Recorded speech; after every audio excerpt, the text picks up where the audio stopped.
Welcome to the SaaS AdLab podcast, where we bring to you the stories of SaaS founders, entrepreneurs, and CEOs. My name is Luis. I'm the owner and founder of Fantôm agency, a digital marketing agency specializing in scaling SaaS companies. And today I have the pleasure of interviewing Matt. He is the co-founder of UpLaunch, and that is a software company that focuses on really helping you launch your fitness business. So thank you so much for being on here today. It's a pleasure having you. And why don't you just tell us a little bit more about yourself and really kind of the backstory on how this came to be?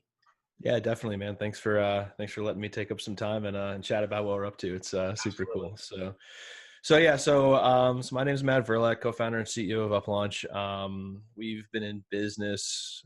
I guess the idea came about probably about 4 years ago. I think we've been taking it seriously and actually writing software and doing our thing for about 2 years now. Cool.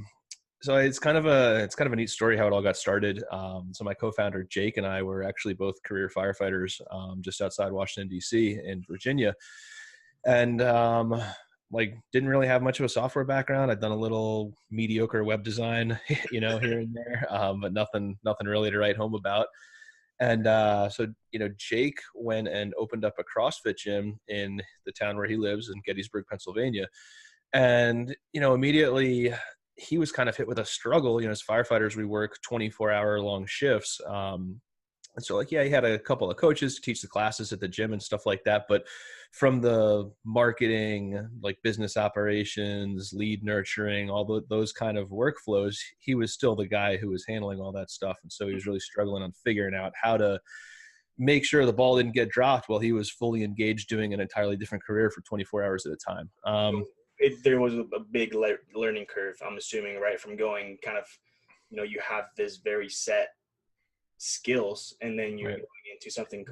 I don't know if obviously he had some background in fitness and stuff like that and interest, but not just that, but the actual marketing side of it, where, you're starting to touch a lot of tech things and stuff like that, where you don't necessarily deal with a lot when you're a firefighter.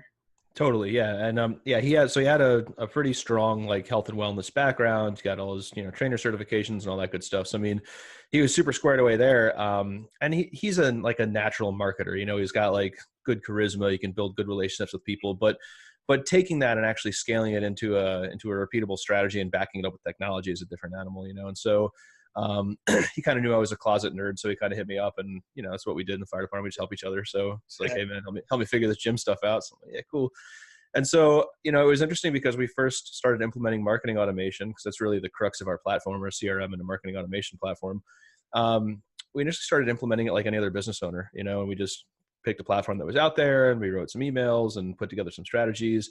And we had a few fumbles, but overall, we hit on some stuff that really, really worked. I remember specifically the big inflection point for us, because we were at the firehouse and he showed me his phone and he was like, dude, who is this lady? I don't know her. And then it clicked in his head and he's like, she replied to an email that we sent to her automatically. This really works. This is sweet. So when I say we really didn't have a background in this, we really didn't have a background in this, And so okay, cool. We figured that out for his gym. Everything was legit. And being entrepreneurial minded people, our next move was hey, I wonder if this will work for other gyms. So we started trying to replicate the strategies that we had for other gyms, and hey, cool, it worked for them too. But the implementation was really, really arduous. Yeah, right. Exactly. Because all these tools that were out there, they're built for Luis is going to go set up marketing automation for Luis's company. You're going to write your emails and you're going to do your thing. And so we had a 200-point checklist of how we had to onboard another gym. And it was just insane. It was, not sustainable. Right. And so, we probably hacked at it for a year with other stuff that was kind of out there in the space, and nothing worked. And so I said, all right, well, I think this is a good idea that has, can potentially have some good traction.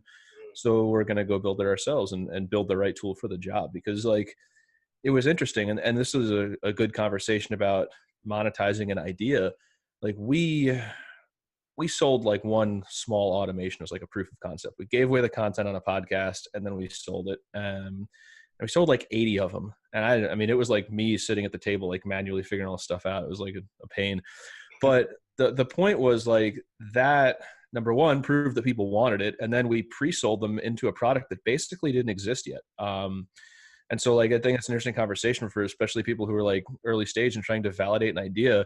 Like everyone will tell you they love what you're doing and like pat you on the back, but like credit cards are nothing, man. And so like you got to get the card, the people will really vote with their wallets. And so that was one of the first things. And we kind of accidentally did it really well. Which was, we just had the pre-sale and we knew like, okay, we got 60 gyms to commit that they wanted this product. Well, okay, it's probably going to be worth it to go build it. Cause like we didn't write a single line of code until we had the pre-sales locked. So, so that was kind of interesting. And then, I don't know, we'll pause there. I mean, what do you think we should dive in on, man? What was the biggest challenge when actually trying to figure out how to put it together? I mean, you had the product sold already, but you didn't actually have it yet. Right. So was it finding the right developer? Was it finding the right team? Did you guys attempt at all to try and build it yourselves, and kind of teach yourselves how to code and stuff like that? Or did you just decide like, we're not even going to try to do this ourselves and pass it on to someone that actually knows what they're doing? Yes, this is a good question. So chronologically, right, we made the pre-sales, and like that initial foray after the pre-sales was still, we were going to build it on someone else's platform. And so like we did that, and we actually got to market in that way. It's like, I didn't want to become a software company. I literally told someone I was working with, I was like, I don't want to become a software company, like, but I believe in this. I will become one if I have to, And so like we built on this other solution, worked all right for a little while, but it still wasn't really hitting the market. A lot of churn. I think we were left with like maybe 15 or 20 gyms that kind of stuck it out because they believed in what we believed in as far as the vision goes. And that was the point where I said, all right, we got to build this ourselves. So I went to like software boot camp, like code boot camp. Said like, if this isn't going to work, I at least want it to be my fault, so I can fix it instead of having to build on someone else's platform and then it still doesn't work. And I still got to take all the blame anyway, because we're the face of it. So, so I went to a software boot camp. It was called the Fire Hose Project, ironically enough. I didn't just pick it because of the name, I promise, but super legit program. I picked it because I had one-on-one mentoring. And so I actually worked with really like super solid senior engineer who mentored us. And then I found a really, really smart classmate who I met in office hours, and I was asking a question about some front end stuff. And now fast forward, he's our CTO. So it was kind of really cool that like, and his name is also Matt, which is confusing. But so we we literally met in like a Zoom meeting like this one, and just like jived really, really well. And like I thought I was like squared away, and then he just came in and just like dropped a bomb on me. He's just like 100 times better than I was at coding, and just really started like taking the vision and making it come to life. And that was what we needed, So there was, I think he was number 5 on the team. Because it's interesting, as a software platform, we were like late spinning up our engineering side because we were initially not a software company, so, but yeah, he came in and he and I just built the whole MVP, just the two of us, and just kind of took it from there, man. That's awesome. Now, as far as the actual product itself, like you mentioned that obviously you built this out, and now there's everything that people need in there. On the website, there are a couple of logos of some very well-known companies like Zapier and Facebook and stuff like that. And obviously you don't have those, or maybe I'm not entirely sure. I guess that's a question. Is there anything that isn't on there that needs to be integrated into it, like Zapier and stuff like that, or that are things that people can use to make it a little more for them? Or is everything that's on there, is everything going to take care of everything that everyone needs? Yeah, it's a great question, man. So there's a couple of integration points that we have, right? So we've really built the software around what I call the central hub philosophy, right? Because there are certain, and this is true of any space, we work in the fitness space right now and for the foreseeable future, but it's true of any vertical. Like there's a couple of other pretty basic, like relatively mandatory types of software platforms that our target customer uses. Like if you go to a gym, they have a billing platform to take your money every month. They probably have a way to track how many times you show up. They may offer some software about like, tracking your performance in the gym, how much you lift, that kind of stuff. So when we talk about the central hub, like the mission of our software platform is basically to be a one-stop end-to-end view for anything that has to do with how you're communicating with another human being through your business, right? So whether it's a lead or a client or whatever, And so part of our integration strategy as that central hub is to integrate with these other platforms, like billing platforms, for instance, is a good one, and be able to pull in data and, number one, display it on the contact record inside of UpLaunch, and then also be able to take action on it, right? So like, it really just makes our strategies more powerful. You know, if you integrate a billing platform, now we know how much money you've spent at the gym. So now we can segment people according to lifetime value, or now we know, hey, this person has not swiped their card in 2 weeks, so we should go take a specific action. So that's kind of what we move towards as the central hub part of the integrations. And then the flip side of that, which is I guess the question you asked, is, are there other things that people need to integrate that we don't do? And so we kind of take the approach of like build basic and integrate advanced. You know, like scheduling is a good example. We've got a native scheduler. They can self-schedule appointments at the gyms, but there are some restrictions on the one that we've built. So then we have an integration with Acuity scheduling. If they want to do more complex scheduling needs, that they can get an Acuity account and pull that stuff in. So we make sure we have enough to get them going on the right foot. Like, our bread and butter is obviously our content and the marketing strategies that and business logic that go along with it. So like, you know, like Boeing said, don't outsource your wings, you know, like that kind of stuff will always be native to us. Right. But, you know, like scheduling is something we offer it. We're open to integration partners. We have integration partners with web design firms and stuff like that. Like the Facebook one, we have like an integration to set up the Facebook pixel super easily, et cetera, et cetera. So kind of try to pull in whatever we need to do to bridge the gap. That's really cool. And the main reason I asked that is because essentially, like, does the name have anything to do with brand new gyms that want to launch? I'd love to say that it was some brilliant branding play like that, but no, honestly, it's not. It's interesting. Like, our most successful clients are not brand new gyms at all. Honestly, they're generally like gyms that are not struggling, you know, like most new gyms. Like, we work primarily with like independently owned and operated gyms, a lot of CrossFit gyms. And like a lot of them will start off with like all-in-one type software that'll just like get them going. They're worried about like getting equipment, getting their first 50 or 60 or 70 members, hiring their first and second coach, you know, and like, that's not really our sweet spot. Our sweet spot is kind of a little bit more mature of a business, at least at the point we're at now, where now they've got leads and they maybe are looking for a system to manage them. And they're realizing that without proper business systems, they're leaving money on the table, and they want to be able to execute on that better to continue to grow. So like, usually gyms that have their feet on the ground are kind of more our style.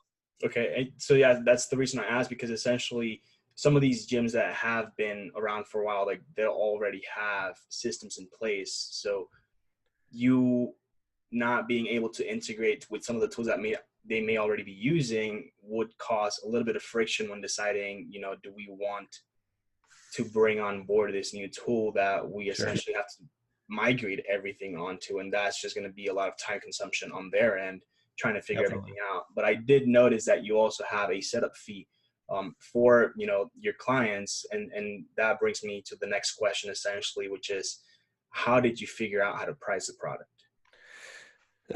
That's an interesting one. Because you only have one pricing.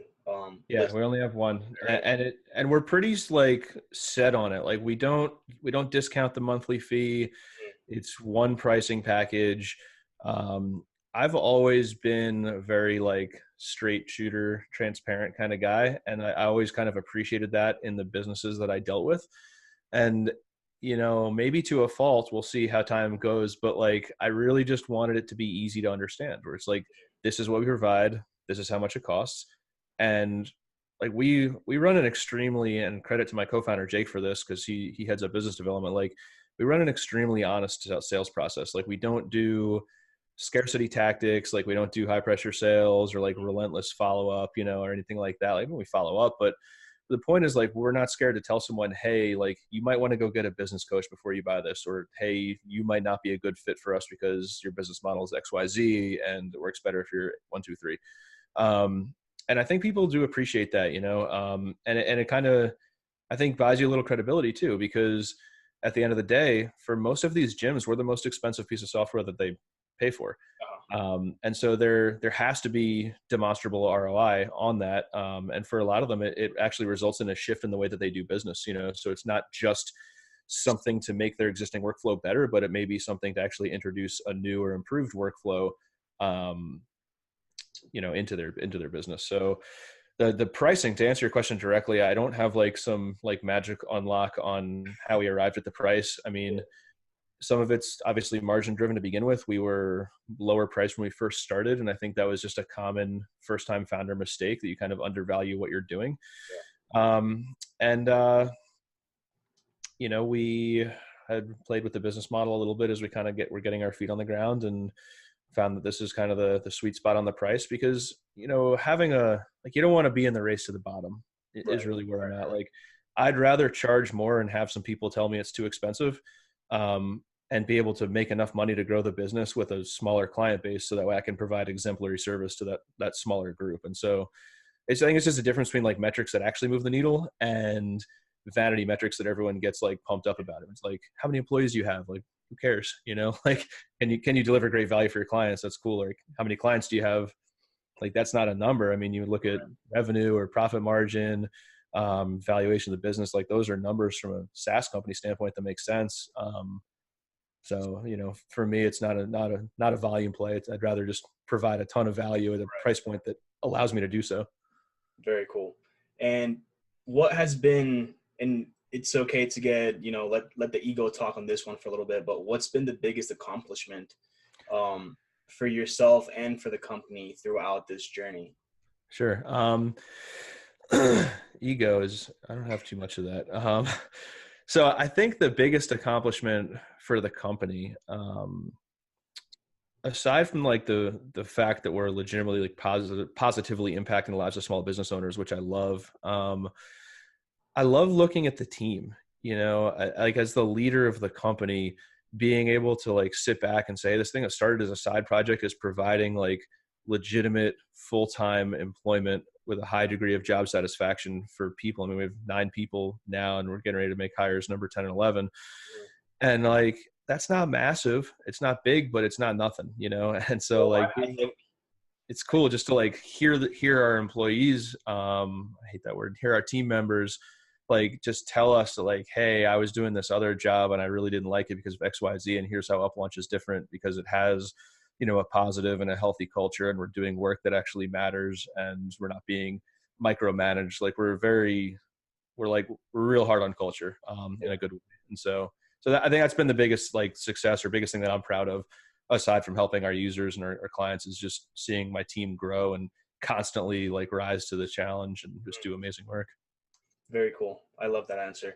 And as far as essentially, this one might be hard to answer. It's all good. Fire away, man. I'm not scared. What's something that you're not very good at and that you are constantly trying to improve, and maybe you keep finding yourself, failing at it? Oh, that's an easy one to answer. So I could talk all night about that, honestly. I'm so tough on myself sometimes, but so there's a couple. So I guess from a product standpoint, like I firmly believe that our value proposition is clear, and that the market is reinforcing that for us, that they get value out of what we're doing. But like, how you divide a market right into your early adopters and your mainstream market and your, people who lag behind and so on and so forth. Like, right now we've focused a lot more building this product on the functionality, like to make sure it does all the things. And it does all the things well, but it's not like awesome to use. Like, you've probably used a lot of software in your time. Like, there's software where you go in and you go through onboarding and you're like, man, that was the bomb. Like, I didn't even feel like I was working. And so really, like, that's one thing that as a company we have not executed well on yet, is putting form over function. And that's one of our probably our biggest annual initiative for 2019, is to stand up a stronger front end engineering team and basically rebuild the user experience. Like, the bones of the application that we built bringing this thing up from nothing are great. Like, the emails send, the text messages go out, the logic is there, the content is solid. I just want to make it more fun and like delightful for people to use. And so I think that's one thing that we've not yet achieved our full potential on. And I'll give you another one that is interesting, because it snuck up on me, is hiring. Like, I've gotten lucky. We have an amazing team. I wish I could attribute that to some like groundbreaking hiring process that I have, but I really don't. I'm just lucky, and we have, we're great, blessed to have wonderful personal networks where we can tap into the right people. But like, that it hasn't been a very structured process yet, you know? And so as we continue to grow, that's something that I'm putting a lot of focus on personally, is to try to dial in this hiring process to make sure that the people we bring in who aren't from our personal network will still, you know, personify the culture that we've worked so hard to build, and the values that we care about. And so, like, as a founder, that snuck up on me, because I feel like yesterday I'm trying to figure out, like, can I quit the fire department? Can I afford it? And today I'm like running a hiring process. And I'm like, I don't feel like I'm prepared for this at all. Yeah. So that was cool. I think that's probably one of the most difficult things that people Yeah. is essentially, it's just, you know, the first person you bring on, it's such a new experience that not a lot of people get to have. It's something that you sometimes don't even think about until you're that point where I can't take any more work by myself. Like, I literally can't do anything else, right? So you have to bring someone on board, and it could be that you have a lot of pressure to hire someone really fast, and you don't have, like you said, you've never done it, so there's no process behind it. So it's kind of just almost shooting blank. So you kind of have to just, I guess, go for it and see how it goes. And then after that first one, if you notice that something didn't go as well as you planned, then that's when you start making changes and tweak the process. Totally. What was the hardest part about hiring? You know, there's a whole other side to it, which is, you know, when you talk about hiring, everyone talks about the process, right? I want to put my word out in these channels, and I want to do an interview a certain way and do maybe a test project and things like that. But the part that's arguably more complex and more important is like, okay, I made a decision. Now what? You know, that's the hardest part, is like, I hire you to come on and do awesome marketing for us. And like, you show up and you're like, all right, dude, I'm here. And I'm like, so how about that first day, you know? And like, yeah. And so that like snuck up on us, because there's so many things, especially for us, because we're a very like specialized product within a vertical. Like, we go deep inside a single vertical space right now. And like, that's our core differentiator. So if I hire someone that has never owned a gym before in a customer facing role, we've got to teach them how gyms work. We got to teach them how our software works. We got to, even before that, teach them about our culture and our values and like the ethos we run the company around. Like, there's a lot of that kind of stuff. And we spent a lot of time, we made 3 hires in January, and we spent a lot of time before we did that trying to figure out what that process would look like, and shooting training videos, because we're fully remote. So like, a lot of the training we do is video based, and just trying to get all that stuff set up. And I still feel like we're about 11% of the way where I'd like it to be. But like, that's the whole side of it that I think sneaks up even more. Like, you know, you have to run a hiring process and do interviews, but I think it's easy to forget that like the phrase like hitting the ground running, that's not a thing. Like, that doesn't exist. If it's an emergency when you're hiring someone, you're screwed, because you're going to be a month before they're making meaningful contributions, you know? Yeah, that makes complete sense. And as far as, you know, really understanding how everything works, like, once you have a team in place, how I guess, what do you do to make sure that everything is, you know, running smoothly? Definitely. So we do a few things. So we do we start, I guess, annually. That's a bit easiest way to explain it. So like, we start annually. We do 2 retreats a year. We just did our yearly setup for 2019 in Boston in January. And so like, there we'll set out, the first one will set out the annual initiatives. The mid-year is kind of like a checkpoint to see how things are going from a very high level. And then we'll set basically 3 to 4 quarterly initiatives that, you know, a little bit smaller in scope. We assign them a specific owner. And then what we do is we have a meeting that we call the weekly sync. So I learned that from one of my mentors. His name is Dan Martell. He runs a program called SaaS Academy, which has been really transformative for us to go through that program. And so that's his framework, where we run this meeting called the weekly sync. And again, you'll hear the word come up again, transparency. Like, everything about the business is common knowledge for everybody that works at UpLaunch. So everything from, like, we literally go through, it starts off with the weekly wins. We talk about company wins, team wins, customer wins, you know, great things that are happening for our customers. We go through what we call the UpLaunch scorecard, which is basically 6 key metrics. So like, anyone on my team can tell you what our churn was last month. Anyone on my team knows what our current MRR is, and why we care about that stuff. Because that's part of the initial training, is like, you got to be able to have a clue about what the metrics mean and how your work impacts them. Yeah. And then we run through the, weekly updates on the 4 quarterly initiatives, and then do any additional updates, release notes, platform updates, whatever. So that's kind of the cadence that we do to make sure that everyone's kind of in the loop. We don't do daily stand-ups, which is kind of an anti-pattern, but we're spread across time zones and kids and families and all sorts of stuff. So we just kind of do that as needed, as of now. That's awesome. And now we're getting kind of closer to the time, but essentially, Sure. Do you like to read? I love to read. What is, I don't know why I didn't even notice that. What is one of your favorite books as a business owner that you think people could get a lot of value out of? Totally. I'll give you a couple. Hold that thought. So here's a couple. Never Lose a Customer Again, Joey Coleman. Awesome read. Talks a lot about how long it generally takes a new customer of a product or service to fully adopt it and make it a part of their habit. We actually based a lot of our strategy that we deploy for gyms around the content that Joey put in that book, which has been interesting. So we actually have a program called the 100-Day Journey for new gym members, because it generally takes around 100 days for someone to fully adopt that. So that one's interesting. One of them that I don't have at arm's length, but I would love to mention, is It Doesn't Have to Be Crazy at Work, is the title, by Jason Fried and DHH from Basecamp. Yeah. We did a really cool exercise on that at our annual retreat. It's basically like a collection of their blog posts about work culture and how to squash the hustle BS life and whatever. And so I align with almost everything in that book. And so I read it. It was an easy read, but it was impactful little blog posts. I'm all right. So I got a copy for everyone on the team, and I said, look, we're going to do this culture exercise.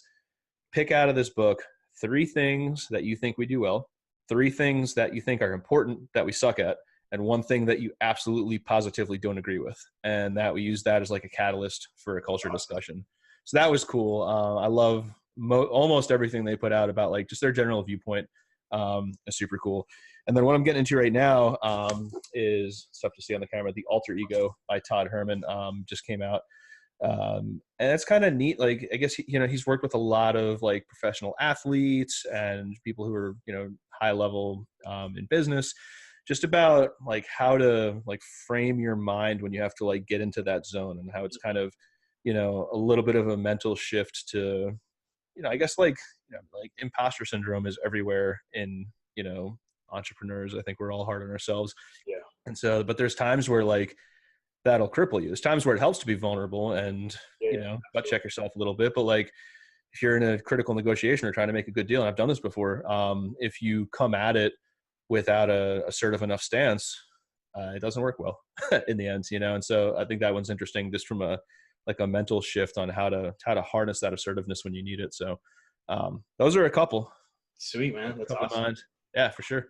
I'll have to ask you more about the rest of those in the back. Let's do it, man. Anytime.